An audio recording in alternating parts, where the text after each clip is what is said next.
Hello, people. We are finally wrapping up the spoiler whatever nonsense, and this time we got the one and only Brad Nelson with us. Hi, Brad. I like how you started it like a podcast when everyone knows what we're trying to set up. No, because this part is going on YouTube.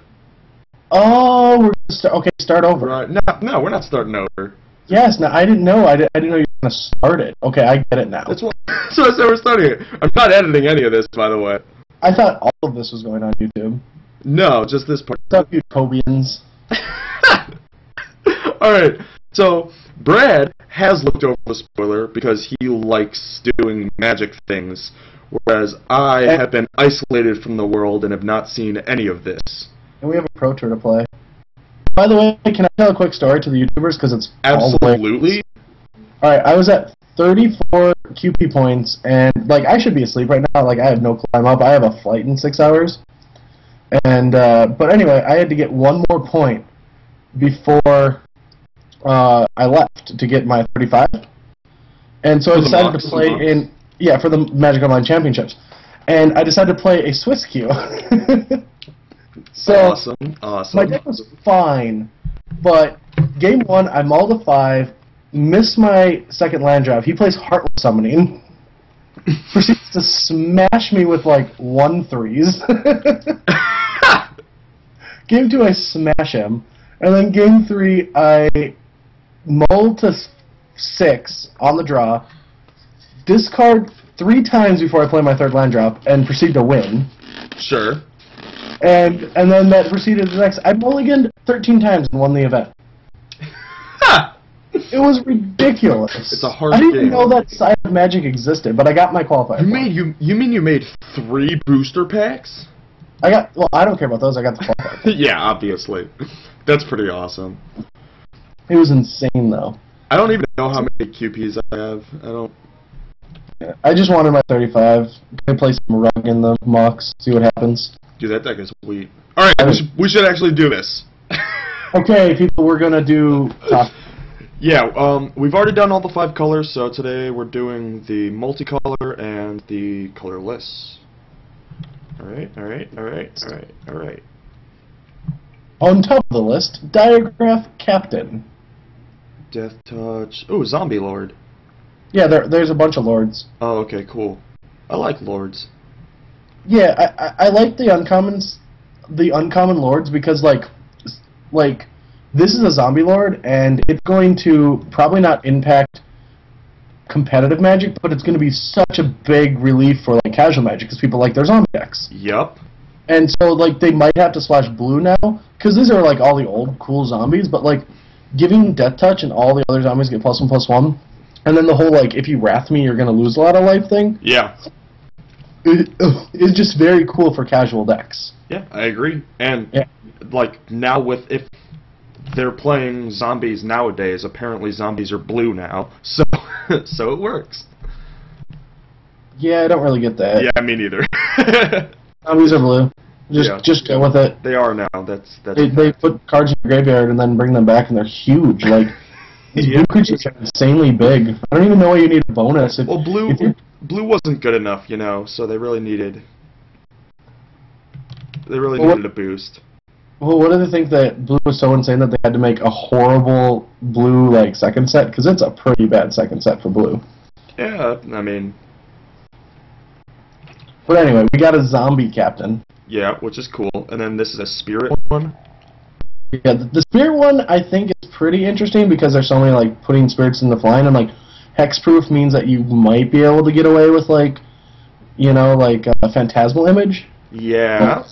It's just a little bit too weak for constructed play, I think. Yeah, at least as it stands, but you never know. I think that hexproof is like one of those abilities that really is like 100% based on context of the format, whether it's like completely irrelevant or super awesome. And in this format, it's horrible. But the thing about giving other creatures hexproof is like, and giving spirits hexproof is like the stupidest thing they could possibly do. Like, it's such a catch, because it's like, oh, you're giving my 1/1 hexproof? Yeah. okay, well, I'll kill the 2/2 that's pumping them. Yeah, that's true. You know, I mean, it doesn't have hexproof itself. Right. You do get that sign of Una effect where, like, if you have 2, it's pretty hard to lose, but... Sure, you get that, and that would be insane because you have 2 3/3s, but, like, this, I really feel like this should have just been a colorless white-blue 1/1 and gives all spirits hexproof. Yeah, maybe. But they don't give cards that. They don't, like, be like, all spirits get hexproof, or this card has hexproof and gives it, like... They don't want to overpower hexproof, but... Right. I think if they Invisible Stalker. Yeah, Invisible Stalker's sweet. I like Magic where either I do nothing or I crush my opponent. Yeah, and there's nothing the opponent can do about it. Like, if Calmly can win a GP with that pile, format 5 areas. You should be just playing Equipment, Curiosity, Invisible Stalker, and just seeing what happens. Yeah, why not? Alright, next one is like one of the coolest arts ever. It's so scary. It's like the Reaper, that is cool. Yeah, Reaper is like that just reminds me of Harry Potter and the things that protect the school. Oh yeah. Yeah, with their hands crawling at you, and it's so scary. Yeah, it is. It's cool. And then you look down on the card. It's like 7 mana, the scary ass ghost, and then you look down the card and you're like, oh, that's all it does. It's got like a bunch of one-line ability or one-word abilities that like are kind of neat, but like you needed to do something to justify paying 7 mana for a 3/5. You know. And in this format, you know, the drops are 1, 2, 6, 7. Yeah. And they really need to be powerful, and like Elish Norn just takes the cake on that slot, right? Like, yeah. If this guy was like, this guy seems like it should have Shroud. I mean, I don't think they thought like Unsummoned Snapcaster was going to be actually powerful. Mm-hmm. Maybe they did, maybe they didn't. But like, I don't ever see a card that costs 7 like this, and that's its effect ever mattering, because once the format rotates, I still think like we'll get targeted removal back. That's good. Yeah. And this will just never see constructive play. It's just a big Timmy card, I guess. It's limited though. It's just like game over. Yeah, man. yeah, it's pretty insane and limited, which is why I'm glad it's Mythic at least. Yeah, I mean the next card, even at Mythic, is just a game ender. This is like Olivia, like number 2, but I'm gonna kill you too fast, and you're not even gonna be able to enjoy it. Yeah. Yeah, at least with Olivia, there's like. Maybe if I draw my removals, if I draw my smite or whatever, like, yeah, I have some hope or whatever. Yeah, exactly. But this thing is just dead. Yeah, I mean, this thing is fast, aggressive. If you have a creature in play, it just stays alive forever. And yeah, it's disgusting. Like, I see games being very difficult if you at least get to sacrifice like 1 human. Yeah. And then you start sacrificing anything. Like, just start chomping away at your opponent, and it could even see constructive play because it attacks. It's in the air and it attacks planeswalkers, which there isn't going to be many planeswalkers like just Sorin, but Sorin doesn't protect itself. Right. So unless you like Spirit up on turn 3, like this guy can kill a Sorin, so that's pretty sweet. Yeah, this thing's going to be really hard to beat. Yeah. In limited, I don't think it's going to make constructive splashes, but you never know. There's like there's definitely room in constructed for like giant solifuge effects, you know? Well, not really. I mean, it's all super aggressive creatures. Yeah. I guess I'm more looking at this card kind of like as a block. Yeah. I look at cards, I evaluate for what they're best at, and playing in the format where it's all 1, 2, 6, 7s, it's not good. Yeah, I agree. But, you know, as the set rotates, like, when you lose the ability to, like, Koth or the other one, the hero, you know. Yeah. I could see it at some point, but yeah, I agree. In limited, it's just bonkers. The Lich. Oh, okay, this is one of the very few cards that I have seen. It's pretty funny because my brothers started playing Magic, like casually with his friends, and he was talking about how like the card that a card that he likes a lot that like really caught his eye was Necrotic Ooze. Mm-hmm. And then, like, the next day, they previewed this thing.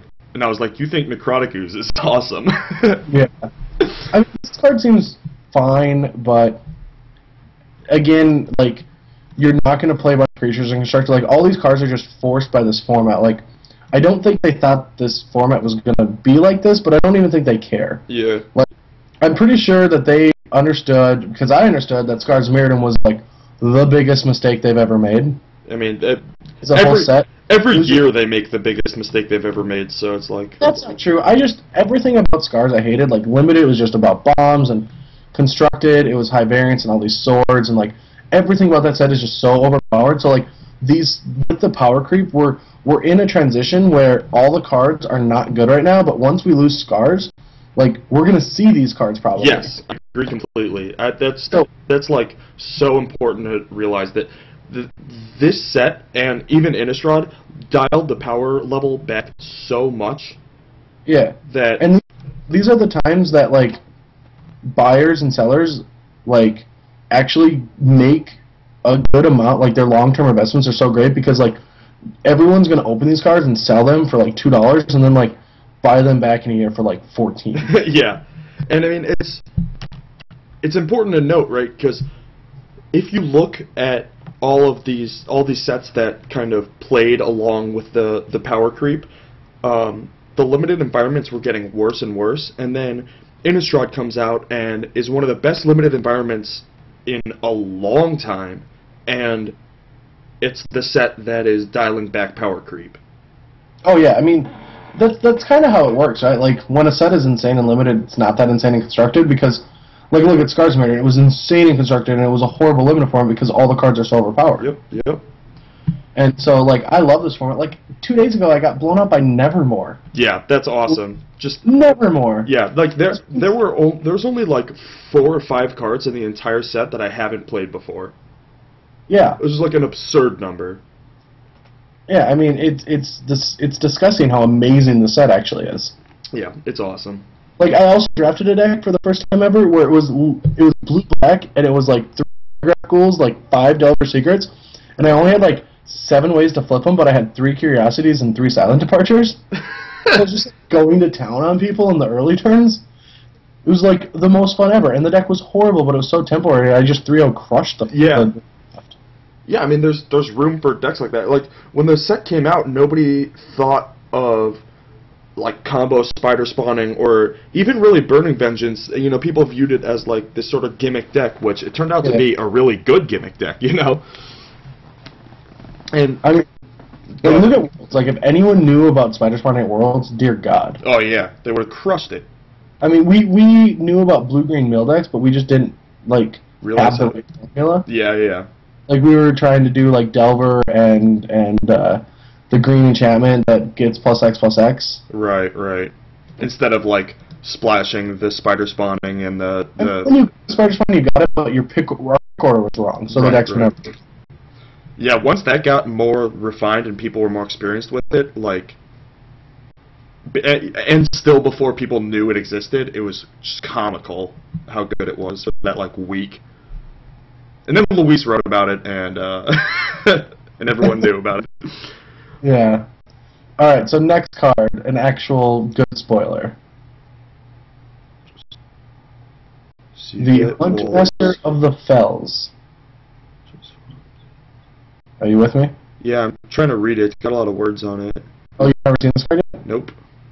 Dear God, like, if you look close enough and you have to scroll in, it's just Kibler.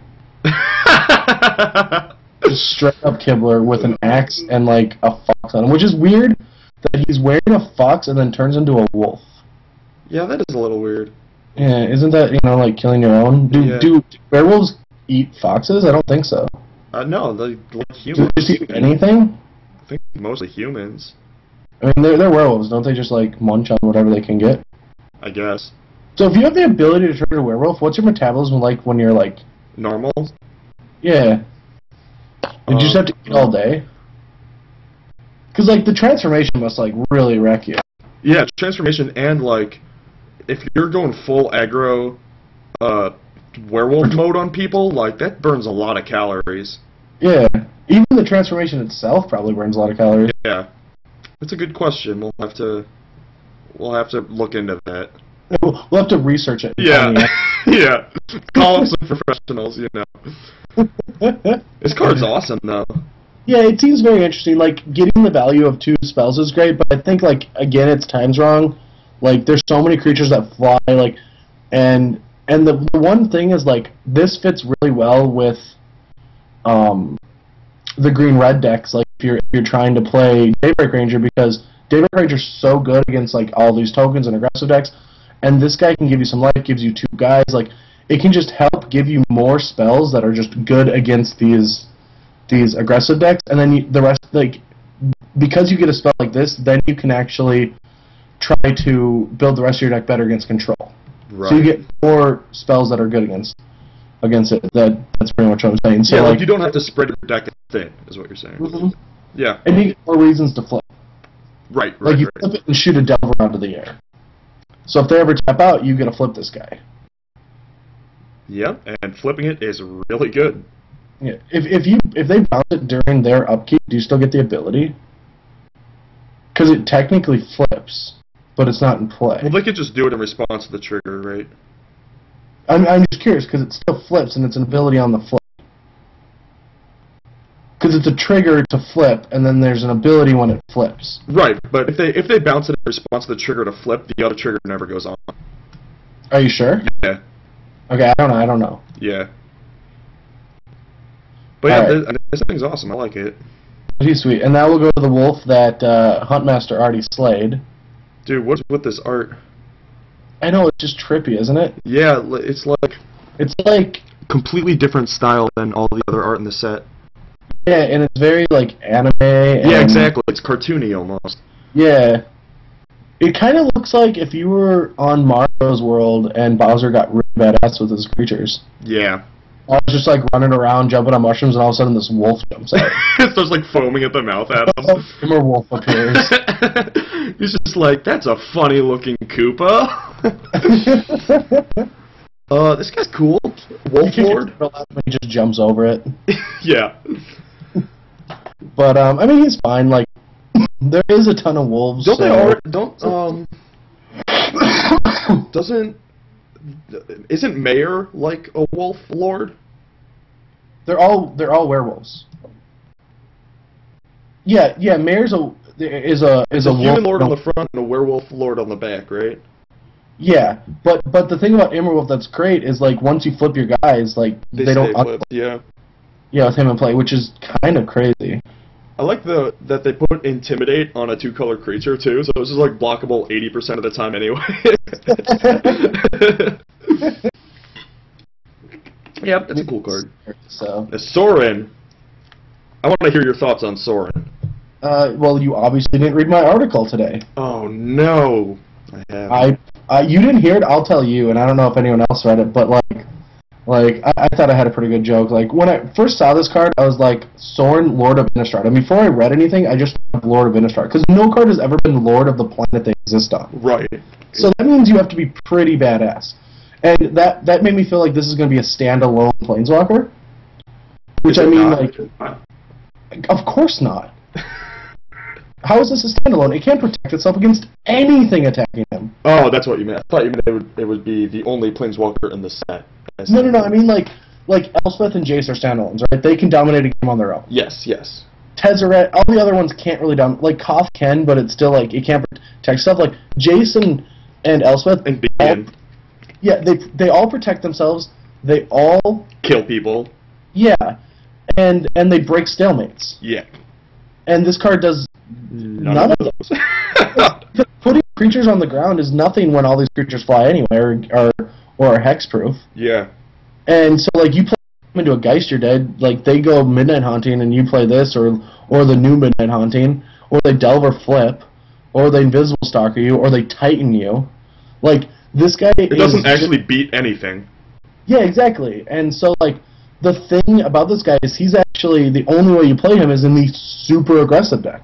He is just the actual most aggressive Planeswalker ever printed. He's like... Because you're just going to play him in Anthem right away. Yeah, he's like a bad Johnny Goldmain then, I guess. Yeah, I don't know if he's a bad Johnny Goldmain, because keeping the emblem is really good. And being able to actually put creatures into play is important. Yeah, it is its own threat. Like, if you played a Johnny Goldmain and pumped and they wrathed, like, you just had nothing left. But at least this, it, like, helps you rebuild. Yeah, when you rebuild, all your guys are bigger. Still pumped, yeah. And so if you're black-white, and even if you're on Ink Moss now, all your Ink Moss are better, and just random things like that. Like, he's just very aggressive. He's not going to sit around like dirtling and protecting himself all day or break. Like it's difficult for him to break a stalemate without a ton of time. Like you know, Elspeth jumps, Jace bounces. Like this guy just kind of wants to kill them as fast as possible. Yeah. Like you're not going to put this guy in a control deck. Right. Or where Jace and Elspeth are insane. So he only fits one archetype, and that's Black White Aggro, where your mana fixing is terrible. Right, yeah, the mana is a big concern. I think that it's also kind of like the one thing that I did like about the design of this was when I see the +1 ability, I'm like, why would you put lifelink on a 1/1? But then it's -2, like kind of makes it make sense, you know. But well, why not put lifelink on a 1/1? They're vampires and everything. Like, if it's only dealing 1 damage, like what's the point of lifelink? But no, but it's flavor. Everything Soren's ever done is lifelink. That's what I'm saying. Flavor-wise, it's like weird to have like look at Markov Patrician. It's a 3/1 because like the lifelink they made the lifelink matter. No. You're talking about not on flavor. Flavor-wise, the lifelink makes sense. Gameplay-wise, it might not. Flavor-wise, it does. Everything Soren's ever done is lifelink. Sure. Like Soren's Thirst, Soren's Vengeance, Soren himself. Yeah, that makes sense. But other Planeswalker, they're all lifelink. But like when you look at lifelink, it like didn't make sense gameplay-wise when you look at that. Then you look at the -2, and it's like, all right, it kind of makes sense. But then you put it into the context of a format, which you just did for us, then it goes back to making no sense. Yeah. I mean, I like this card because it's like Dirtle ability, pretty aggressive ability, and then like crotch thrust your face off. Yeah. It's he is just awesome. like, yeah, I am wrecking you right now. Yeah, its ultimate is pretty cool. Yeah, it's just, it doesn't make much sense, but he's just that's the Lord of Innistrad. That's like, yeah, I'm just gonna mess shit up. Yeah. Alright, next card, Soren's Naftak. Yeah, I kind of want to just look at the art some more. It's kind of weird, like, why is he holding his sword like that? He is holding it awkwardly. Why is there sunlight behind him? At least he doesn't have 3 legs. Can we just agree on that? 3 legs? Oh, okay, yeah. Olivia? But why is there sunlight behind him? Unless that's an explosion. It looks like sunlight. Yeah, it's dawn breaking. Yeah, but he should not be in sunlight. Dude, he's a lord. He's fine. No, he's not. Is this some more Twilight crap and like he can twinkle? Yeah, he just glitters. Stormkirk Captain. Vampire Lord? Sure, why not? Gives first strike. That's pretty sweet. Giving first strike is insane. Yeah, I like that that he's like the captain of the vampire army. He's like teaching them how to fight, and that gives them first strike. That's pretty cool flavor-wise. Yeah, and the cool thing about him is like for draft-wise, like you get a couple of these early, then all of your like crappy vampires in packs 2 and 3 are actually playable. Yeah. Like the Must Attack and Fable. Like I know like cards like there's a bunch of cards that make that card better, but this guy is just the best of them. Yeah. You know, giving him first strike, it's like, all right, you are going to die to this. Like, or you're not going to be able to block it for sure. Right. Following up on Patrician, like, they're, like, ready to trade with your Patrician. They're like, all right, like, I'm down in this race or whatever. And it's like, nope, you can't trade with it. I gain 4. Like, that's a pretty insane follow-up. These lords at uncommon are, like, kind of scary. If you like happen to get, because it's like if you take one and like go for that deck, then like you're kind of all in. I mean, obviously you can ditch it, but like it's a big commitment, and then like you could definitely be at the mercy of the other people, the other drafters, if like whether or not you get that deck, you know. Well, it's difficult because like you pseudo move in on them, right? Like they're not going to go early or too early. Well, that's what I'm saying is I think that they're good enough that they should go relatively early. Like, well, that's the self-correcting problem with draft, right? That's true. Yeah, like it'll just have like this ebb and flow where people figure it out. Yeah, a card should go early, then it's going to go later because you're not going to go into it because people are forcing things or blah blah blah. Or if you see it, like that's just draft in general. Like, there's going to be situations where you second pick. There's going to be situations where you pass it forever. Yeah. Yep, that's a good point. I'm already in like the mindset that this format's established as well as Innistrad, but that is not going to be the case. Oh, of course not. Alright, Altar of the Lost. Oh, one more thing about the captain is Somebody mentioned that, like, why doesn't it give flying? Vampires, like, either fly or they don't. It's not like teaching them to fly. First strike is way cooler.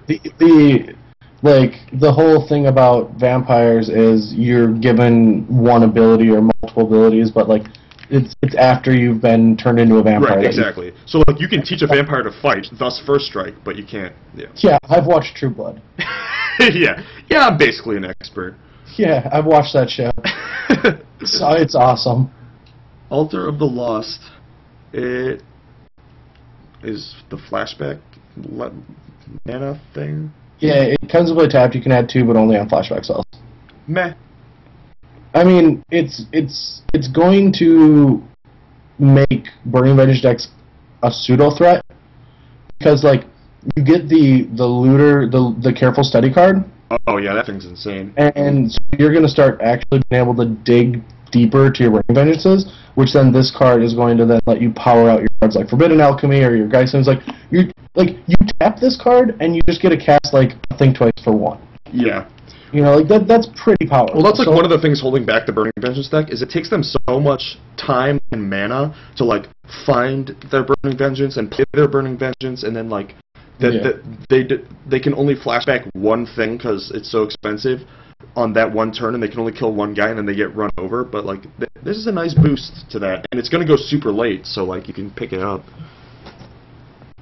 All right, I got about 15 minutes, and I got to pee, so I'm gonna go pee. Okay, I'm gonna keep talking. You should, because we're going on YouTube, and we can't have mistakes. Evans's caller. That's professional. Of course.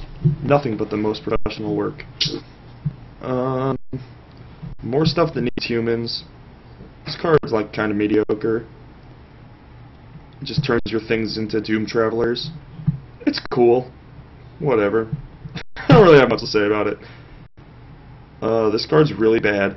This is one of the cards I have seen, and it's just a super casual card. I don't think that it's worthwhile to do in any real format. Same with this, but this one's way more badass. Like, this thing is a little cup that gains life and then whatever. But this thing, like, you hit them with it and then you get a badass 13/13 that when it kills people. I love whenever a player loses the game triggers, because on Moto, when you kill them, the trigger goes on the stack and can't resolve because the game is over. So it's just like that extra rub-ins. It's really good. I like it a lot. I think that it's weird that it has Fly and Intimidate, but whatever. What card are we on? The equipment that pumps, or the equipment that turns into a 13/13. Oh. I was saying I think it's awesome when cards have lose the game triggers, because on Moto they go on the stack when you win. Alright, Executioner's Hood. Whoa, that art is creepy. Yeah, whatever. It's not very good. Alright, the Cage. The Cage is like the card that everyone's talking about for Constructed. It's awesome for Legacy. Like, yeah, the thing about it for Constructed is it's kind of like it's just Surgical Extraction 2.0, where I'm talking Standard only. Okay. Because they did not make this card to crush Legacy, right? They made this for Standard. I don't know. I mean, no, they had to have, because like you look at Surgical Extraction, that was there for Vengevines, but we weren't Vengevining because we were Velicutting and we were Stoneforge Mysticking. Yeah. This card, I think, was just a hoser, and Zach Hill said in his article, it was a hoser for Birthing Fog because they thought Birthing Fog was going to be way better than it sucking. Which is weird because that deck's not good. At all. Yeah. I pretty much never was, so. Yeah, it's like, I'm going to pay 2 life to play cards way worse than your 1 drops. Yeah. Alright, so that was a swing and a miss by them. Well, I mean, no, they don't know where we're going to go, right? Yeah, obviously. They have to, like, print everything. Yeah, they have to print catch-alls and whatever because they don't know what's... Yeah. Yeah. And so, like, this card is going to, like, mess up... I think this card's going to mess up searching your library more than anything. Because you can make their graveyard, but, like, who's really doing much in the graveyard? Sure, I can't flash back my make 2 spirit tokens. Like, I already gained value over your card. Yeah. Like, tough, whatever. Next card. Hatchet.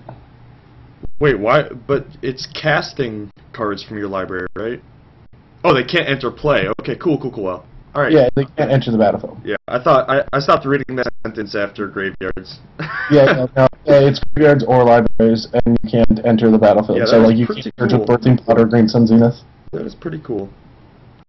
Equipment. Really bad equipment. Man, you can't even sack for Dried Armor. That's insane. Yeah. Hell Vaults. It's a lot of words. It's, for 1 mana, exile your guy. For 7, exile theirs. If it ever dies, bring everything back. Well... Like, in Limited, you're gonna run this in, like, Sealed? Yeah, I was gonna say, it's just, like, if you're super controlling, it's really good, and if you're not super controlling, then it's really bad. And then you're just gonna be like, you just love the first ability, because you're not playing it for that ability, but, like, every time a guy dies and your thing's untapped, you're like, guys! Yeah.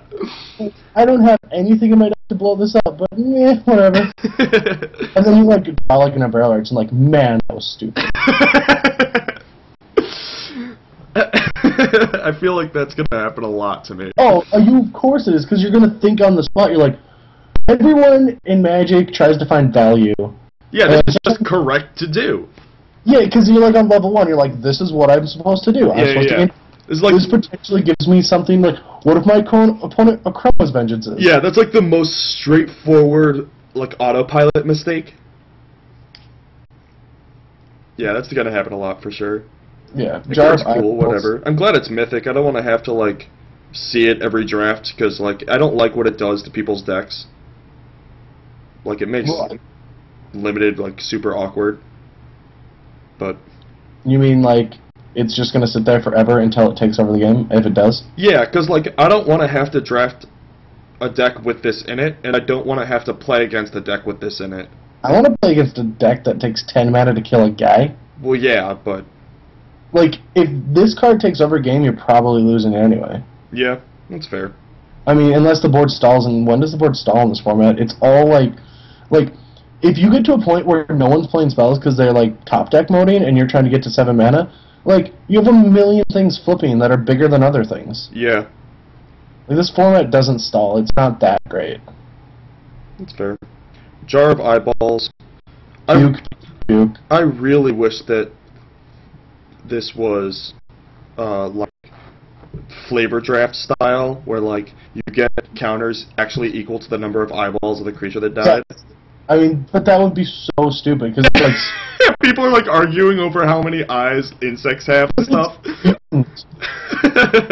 Dude, I blocked you with my pike, so therefore I poked one of your eyeballs out. I want Magic to be like that. Yeah, I'd like to play against AJ Sacher where you get to make up those. Oh my god, I would argue to the ends of the earth for one counter. AJ's still arguing in round 1. They're like, we both dropped, we're figuring this out.